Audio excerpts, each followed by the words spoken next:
board is pleased to proceed with the selection process to hire a new high school varsity boys basketball coach. Superintendent Steve Cobb has selected board member Saeed Ali and athletic director Bill Sanders to serve as chairs of the newly formed selection committee, specifically charged with finding the most qualified candidate to fill this position. This committee will serve as a subcommittee to the superintendent. Once the committee has selected a candidate, Superintendent Cobb will then recommend the candidate to the Board of Education for hire. We have put together a committee which most certainly will ensure that we continue the outstanding tradition of Blue Devil basketball in this community. The press release on Friday inadvertently failed to mention Athletic Director Bill Sanders as co-chair of the committee, and we certainly apologize for that oversight. Saeed? Yeah, thank you, Stephanie. I'm very excited to be a part of this committee for the search of the new basketball coach. I feel that most of us involved with Quincy Public Schools, our priority is to give our students the best opportunity to succeed after they graduate. I've always maintained that extracurriculars is an excellent way to give our students that edge, after graduation. I don't think it really matters what they're passionate about, whether it's soccer or chemistry or performance arts or the robotics team, as long as we're giving them the opportunity to do something and participate in something that they love. And as leaders, I think that stopping at participation isn't enough. I think that we should demand excellence in every aspect of our school system, and that absolutely includes our athletics. Over the past few years, especially over the past few weeks, there have been some comments from fellow alumni and community members saying that Quincy as a community, we live in the past, or we go off of our past success or tradition, and we'll never reach those heights that we did when Larry Moore, Bruce Douglas, and Kyle Cartmill were walking the halls. I personally don't know if that's necessarily the case, but I think that the best way to identify what our program is capable of or not capable of is to reach out to some of those people that have made our program what it is today. We have some of the tradition and some of the success because of some of these individuals. Reaching out to former players and community members, I don't think is exclusive to our basketball program. I think that this type of approach is something that we can use in a number of areas where we're trying to create an environment of excellence. So we released the committee members last week. I'll give a little breakdown on the committee members and why we chose some of these committee members. First of all, we wanted to have former players that have seen success with those teams. Hall of Famers, Bruce Douglas, Kyle Cartmill, Larry Moore, Andy Wagner. Bruce Douglas, I'm not going to really go into too much on stats because I have to get back to work today. But he's an all-time leader in points here at the high school. I believe he still holds a record at the University of Illinois for assists. He played in the NBA, and he was willing to help us out and let us pick his brain, so that's tremendous. Kyle Cartmill is fifth on the scorers list. He played Division I at ISU. He led that team to the NCAA tournament, so he knows all about March Madness. He's an incredible person to serve. Larry Moore is on the Hall of Fame, and he has the most points still recorded in a season. During that season, he averaged almost 28 points a game, which is absolutely incredible. And then Andy Wagner, along with coaching experience, I believe he was members of undefeated basketball team in the early 90s. We also have some multi-sport athletes, which we thought was pretty important. We want to address that. John Ernst, when I met John in junior high school, I thought he was just a golfer because he was a city champion. It was a little bit later on that I found out that he, and I quote, is the owner of one of the smoothest jump shots in school history. Hall of Famer as a basketball player, went to Culver Stockton, lettered in both golf and basketball. Kerry Anders is arguably maybe the greatest athlete that's ever come out of Quincy High School. Holds a lot of records. I believe he lettered in 5 sports when he played. and he has, 20, 30 years of coaching experience under his belt, so that's fantastic. And we want to look at friends of the program, people have dedicated a lot of time and effort and money to our athletics. Dick Ventura is in our Hall of Fame, and on his Hall of Fame page, I believe it starts out that he's as much a part of Blue Devil basketball as Baldwin Gym itself. So for him to agree to be on this, it's tremendous. Floyd Robbins, I know that there's going to be a large group of people trying to get him inducted into the Hall of Fame this year. Even after his kids graduated, the amount of time and effort he spent on developing youth and giving them opportunities to do something productive in athletics has just been tremendous. Steve Bybee was a very popular name as well. He played for Coach Hanks. His oldest son, Kevin, played for Leggett with some great teams, and the youngest son, John, graduated in '97 and played for Lauren Wallace. And then Paul Koszelski. Paul Koszelski will be a tremendous asset to this committee. His father's in our Hall of Fame. For a 35-year-old, I don't know a lot of people that have the knowledge and the dedication to Quincy athletics, period, between football and basketball. He's also very proactive and forward-thinking. So I know that him and a lot of community members are getting together some ideas on how to develop some of the younger groups and the youth in the area, give them opportunities for transportation, and develop their talents at a young age. And I think that you'll be hearing more about that, here in the future. So that's and then along with the 10 All-Stars, rounding that out, myself, Dave Boster, HR director, and then co-chairing Bill Sanders, our athletic director. No history of Dave's sports prowess or anything. He has an unbelievable short game. It's pretty solid. That's what I have. If there's some questions. No, go to Bill. Bill, I'm sorry. We look forward to going through the process and, seeing the candidates we have and going through and going through applications and resumes and then talking to the applicants and then the committee members and getting feedback and going through the process and seeing where we are. Questions? How will the process work?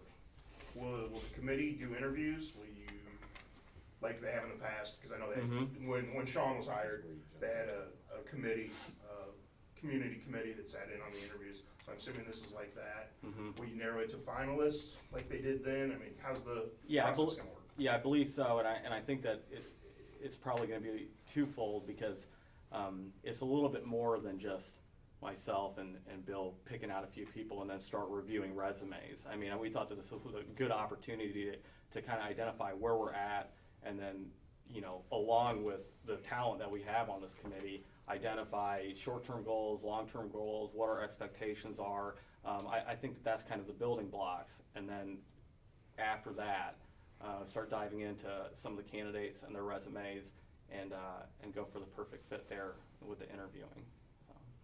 Saeed, is there a basic imperative? I mean, you live in this community, obviously you've heard all the different agendas that are out there. Is there one overarching imperative that I guess, other than winning, that really stands out in this process that you're looking for?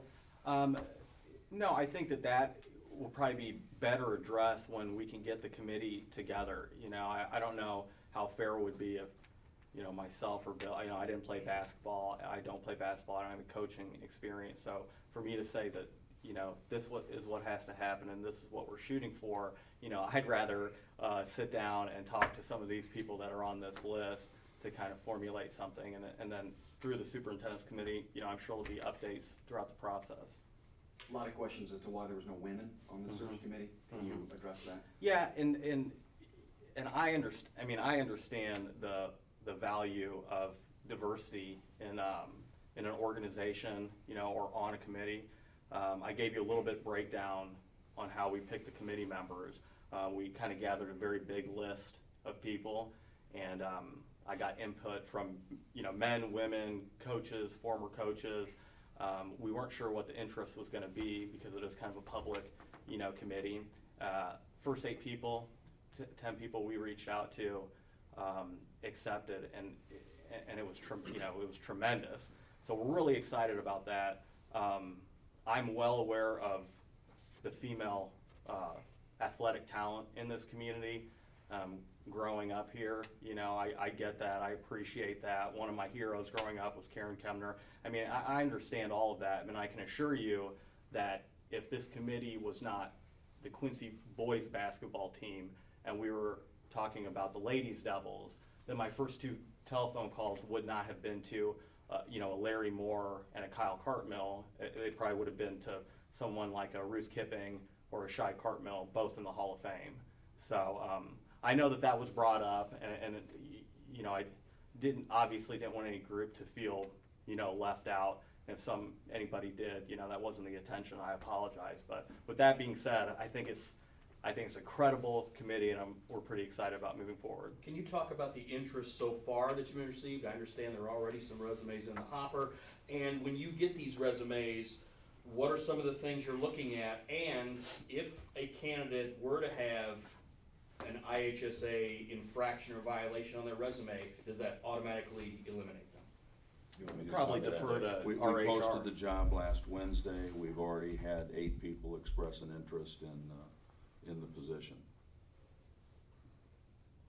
And as far as when you look at the resumes, obviously some of these people are gonna apply, not every candidate's perfect.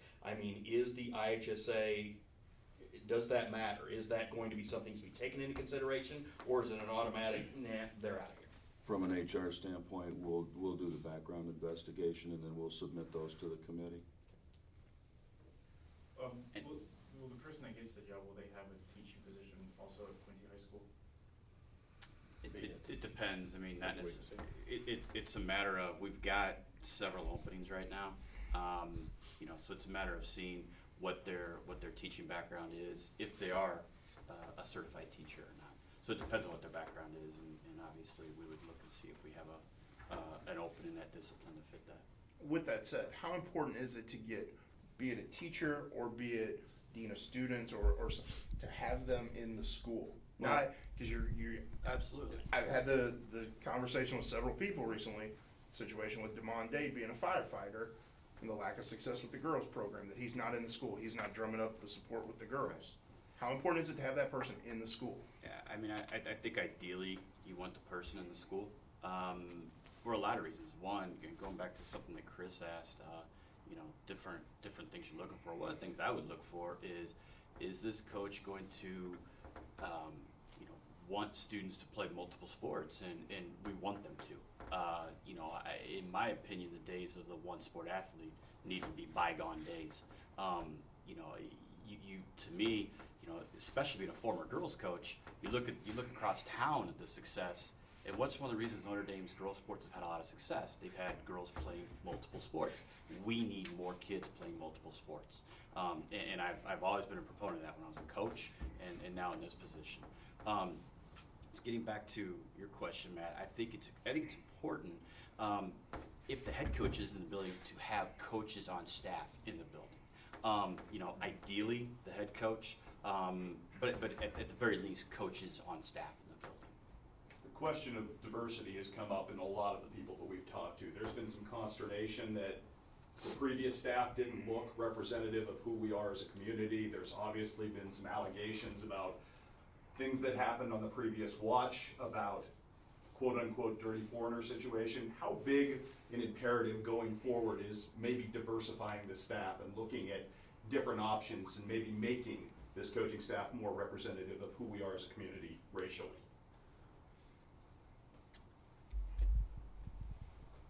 I mean, We're always looking at opportunities. yeah, we're always looking at opportunities, and I think that what we're looking for, like I mentioned early, is excellence at all of our positions. And in that, I think that if we do a proper job with the committee and identifying exactly who we're looking for as far as a coach and staff, I'm confident that we won't run into, you know, issues like that, regardless of, you know, race. So, you know, I'm interested in I think it's interesting. You've got Hanks era representatives, Leggett era representatives, Wallace era. But there's not a person on the committee that has been part of the program in the last 20 years. Mhm. Did you reach out to anybody to give a feel of what it's like now? What's going, what worked the last decade and a half, what didn't? Get their insight on this. Yeah, and I think that just because there might not be a former player, let's say from the last 10 years, which there's plenty on, like I said, the list, but the willingness of some of the committee members that we called was excellent. Because that's not there does not mean that the committee members that we do have are not very involved and know exactly what's going on, you know, with our current program, things that we're doing well, things that there's room for improvement on. But when you go, you know, committee member by committee member, it's just it's tough to beat, you know, some of the people that we brought on. So. Is there a timeline? Is there, you know, we'd like to have somebody in by middle May? I mean, is there any in that situation? No, we don't have a specific date set right now, but I can say that we're not dragging our feet on this by any means. You know, right off the bat, we wanted to get the committee in place, and which we did, and now we're talking with you guys, and the goal is to have the committee members get together this week, identify, you know, our goals, expectations, short-term, long-term, you know, a lot of that stuff. What we're looking for in a coach, someone to drive this program, you know, moving forward, and then as soon as next week, start looking through some of these candidates and resumes. So there's not a specific date, but we're moving on it. Is there? Let me just say though, the key for me as superintendent, and I'm not in a rush, is find the right fit. That You have to find the right fit. That being said, though, with high school sports, especially basketball now, is a year-round proposition. Yes. You've got summer camp, you've got summer leagues that these guys play in. So is there anybody who is tending to the program now, so to speak, or are we waiting for the new guy to come in and just, here you go? It's kind of a delicate balance because of, you know, whoever the new person coming in, wanting them to have obviously say in what they're going to be doing. But yeah, I mean, that's something where I'll start talking with the assistant coaches to find out, okay, what were things that worked last summer that we want to still look at, and can we go ahead and get into those now? Can we wait? You know, so camps and leagues and those things do fill up. But at the same time, it's also been my experience that can you get into those things late? Yeah, typically you can. How's the process going to work with the first two guys you mentioned don't live in Quincy? Yeah. So when you comes interview time and you're have somebody sitting in this room, they're not here to see the body language and that kind of stuff. Yeah, and a couple people have brought that up. I guess if, like I'd mentioned, if we're just taking resumes off the printer, looking for coaching experience, and then pulling a trigger on someone, that's one thing. But like I said, we really want to identify, you know, where we're going with this program and what the expectations are. When you take two people like Kyle Cartmill and Bruce Douglas, for us, it wasn't really a question of would they add value to the committee. It was more of a question of were they willing, you know, were we going to be able to, would they have time to. So I've talked to both of them, and through conference call, Skype, there's some other video conferencing things available. You know, I'm confident that they're going to add value to this committee, absolutely. Not just them, but with a 13-member committee, if we're interviewing, there might be a chance that someone is not able to attend, and that's, you know, we take notes and we have discussions and we have input from each other. The goal is to have everybody, you know, get everyone's input on the committee before we move in any direction. So I'm confident that that'll be a non-issue.